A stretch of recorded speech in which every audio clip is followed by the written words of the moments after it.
Often it's as much what you don't play as what you play, that it's the space between the notes that are just as important. What do you mean by that? Well, I mean, if you consider, like, what is music? It's, you can say that silence is your canvas, right? It's the same if you were painting. I mean, you've got a blank space, and painting is putting the right marks and the right style and the right stroke at in the right place. And in a way, silence is one of your best friends as a musician, because that is depth. So if you can use silence, it's part of music. You know, making a noise on silence, basically is what music is. And if you just cover all of that silence up, you've lost one of the important factors. Do you write whenever it hits you? Do you have a favorite place to write? Yeah, in bed's the best one. To wake up with a song in your head, that's, you know, those are the easiest ones, you know. To dream them up is the best way. You don't have to work on them that way. Waking up with I can't get no satisfaction in your head? Yeah. Imagine waking up with that in your head.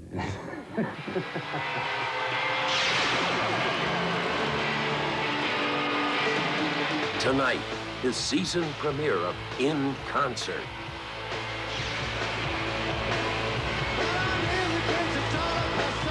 Featuring a rare evening of very special music from Keith Richards and the X-Pensive Winos.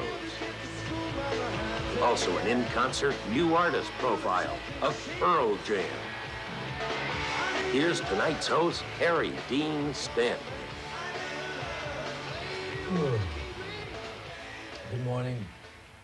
I'm Harry Dean Stanton, and tonight it's my privilege to welcome you to a new season of ABC In Concert. It's only fitting that since it's a new season, they pick the best people possible to be on the program tonight. On December the 15th, 1988, Keith Richards and his band, the X-Pensive Winos, performed an historic gig live at the Hollywood Palladium. Only 3 cameras were used to capture the power and excitement generated from the stage that evening.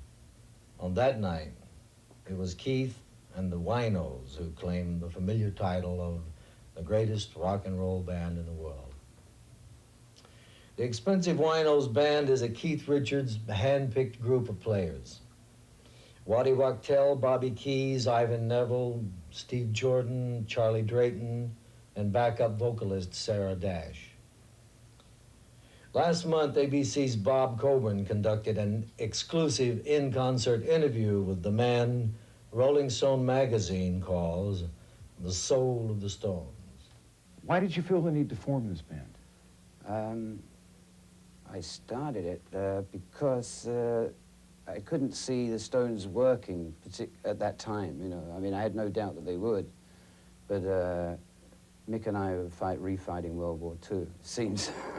It seemed that long, you know. It was about, and I you know, I can't sit around just you know, firing off answers to Mick via the headlines, you know. I've got to work, you know, otherwise that's what I do. The Stones are a difficult band to work with because you're either working like really frantically full tilt, you know, and then it just stops for 2 years. And it's really bad for a musician not to keep going, you know.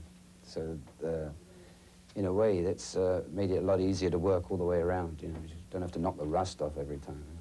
Take It So Hard. What inspired that song? What do you feel when you play that on stage?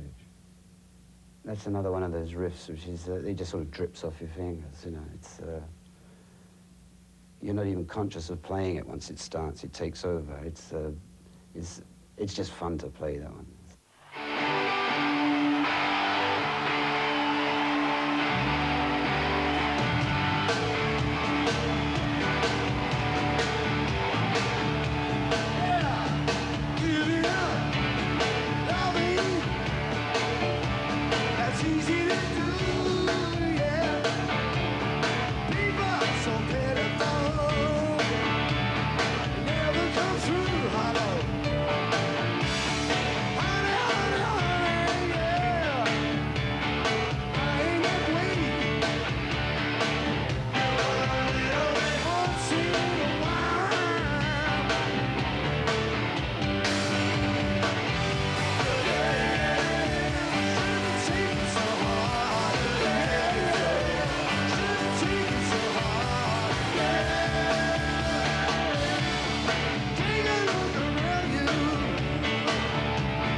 For any performer, the opportunity to collaborate with different artists is essential.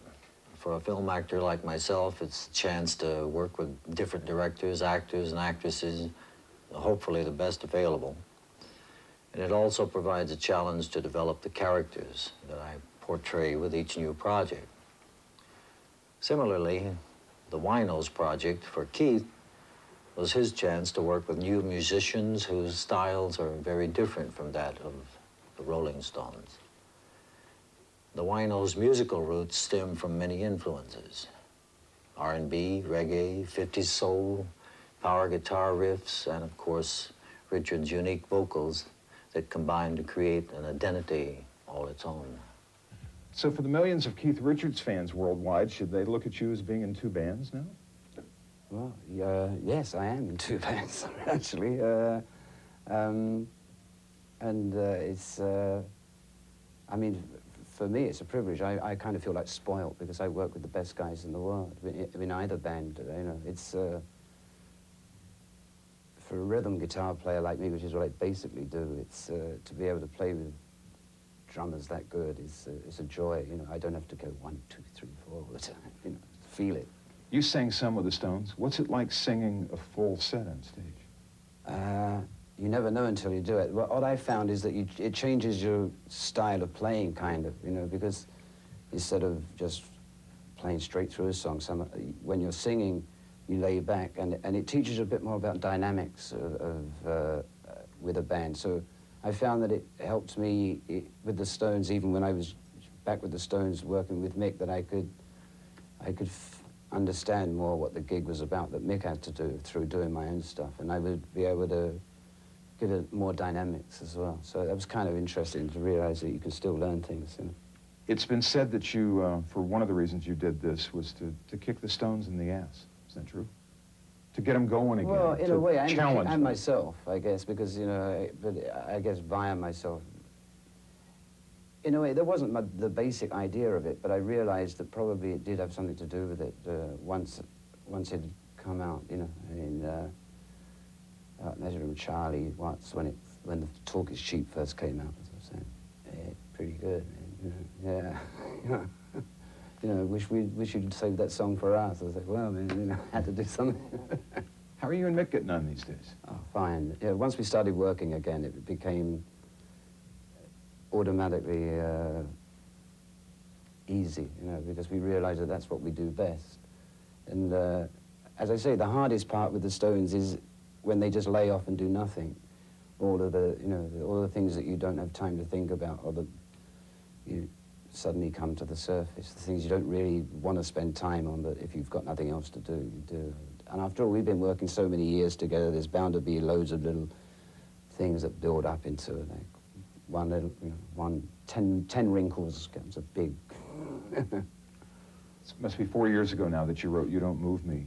Do you have any regrets? No, not at all. No, I like the song, and no, it was an honest statement. And to me, it wasn't basically just about Mick. It was, I mean, it started off kind of, I was sitting down with Steve, and we'd written about 30 songs by then, you know, and we were saying, tell you what, Steve, I've run out of anything to write about. And Steve turned around and he says, when in doubt, write about Mick.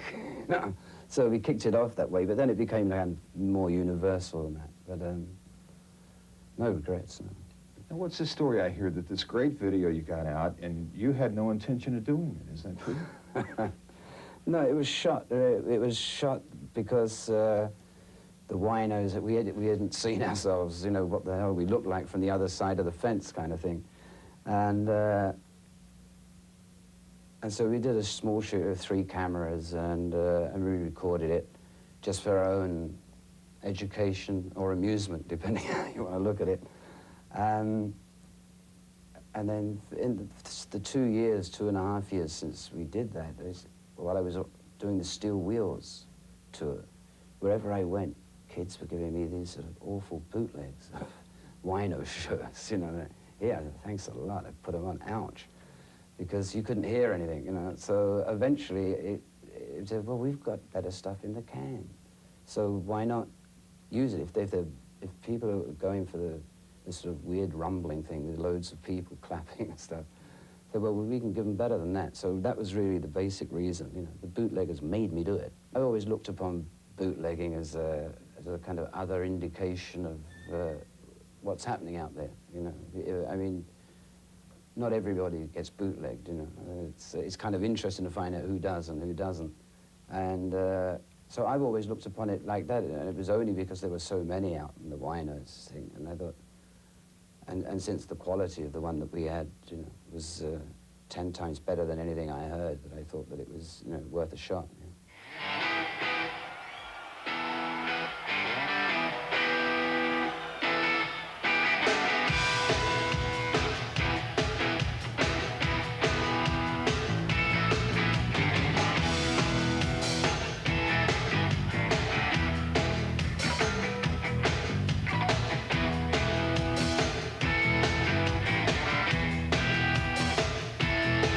It's a struggle, yeah.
It only tightens up, huh? What is the struggle? What's the What road? isn't?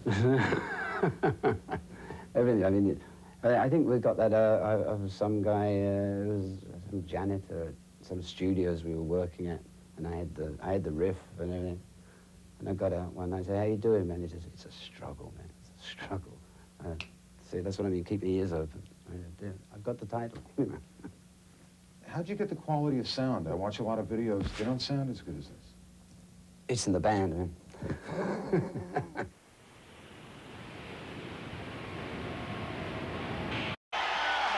All right. Hey, welcome to the Palladium, yeah.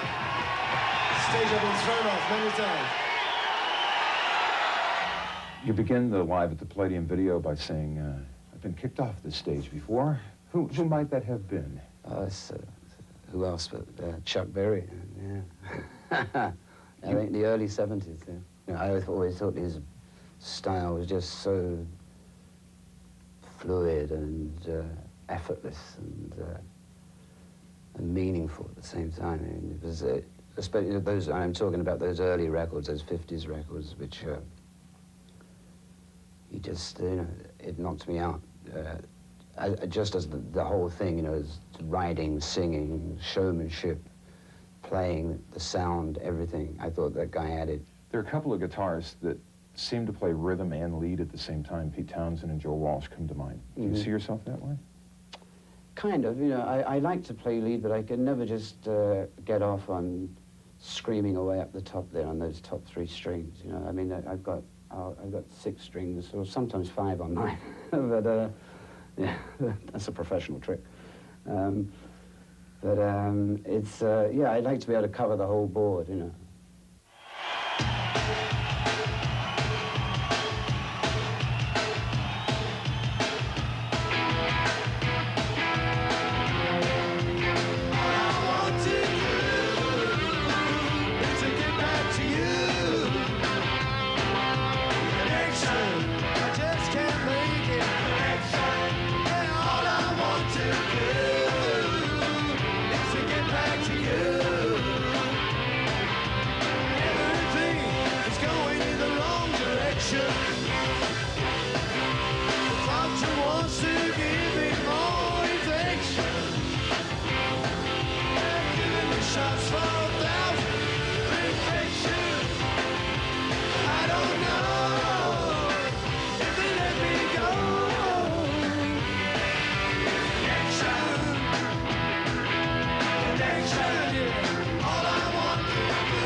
It's hard to find anybody who's not a Rolling Stones fan. I've known Mick for years through Jack Nicholson and David Stewart of the Eurythmics, mostly. As a matter of fact, I jammed with Mick and David Stewart in David's apartment in London. I also play the guitar and harmonica and sing. It's not widely publicized. And I've met Bill Wyman and Charlie Watts briefly, and Woody, Ronnie Woods, I've known probably longer than any of them. But Keith, I had always assumed I'd never run into him or meet him or anything. And he always reminded me of some mysterious, dark rock and roll apparition that sort of appeared on stage when the Stones played and vanished after the concert. So I was delightfully surprised when I got a call one afternoon while I was preparing for this show. And I heard this voice say, "Harry, Keith here."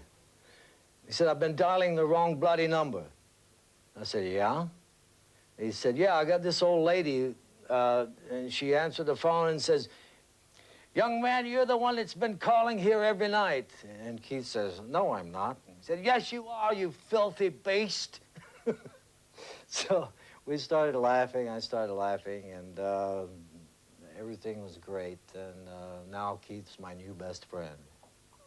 Obviously, you sang lead vocal on Happy. Wow, why did that appeal to you, and why did you include that in the live set this last time?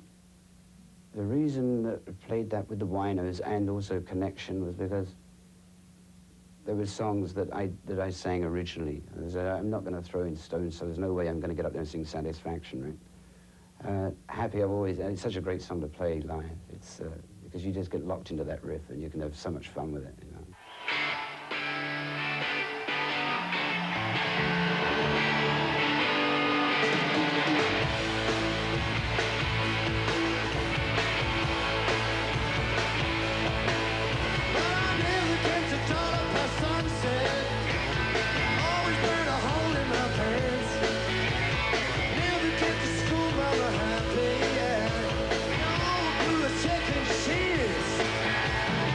I need a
Let's talk about the forthcoming X-Pensive Winos LP.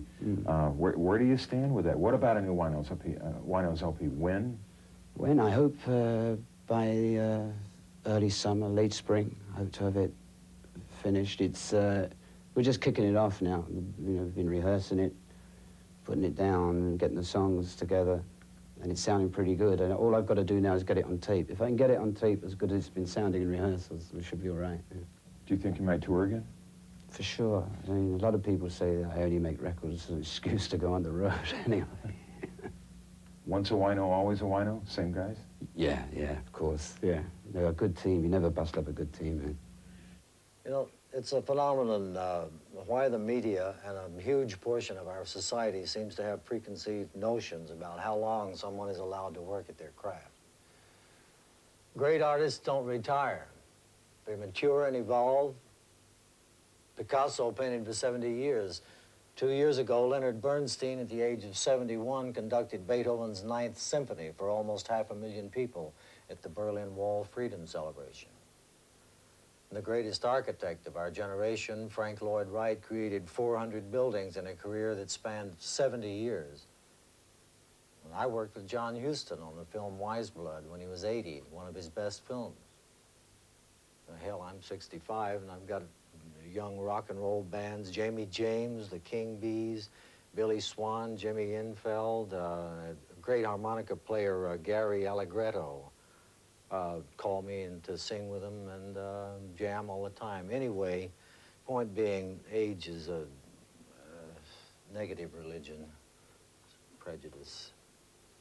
And Keith Richards isn't slowing down either. He's just getting started. I think his best work may very well be in the years ahead. The X-Pensive Winos' new CD and video is a brilliant work. Most new rock and roll records pale by comparison. If the Winos were an unknown band, they would probably be heralded as one of the hottest new rock groups around. Keith, you exemplify the spirit of rock and roll. You're an inspiration and you're a true artist.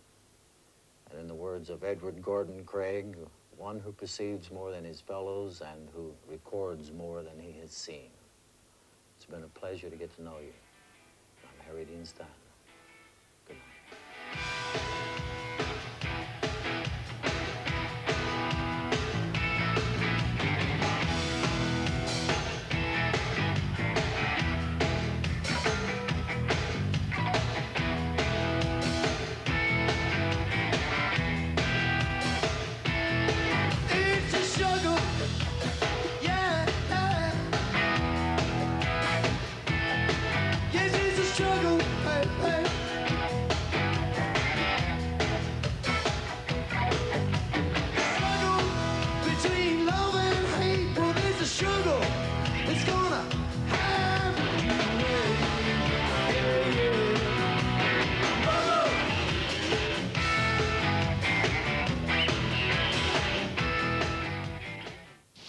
Take me with you.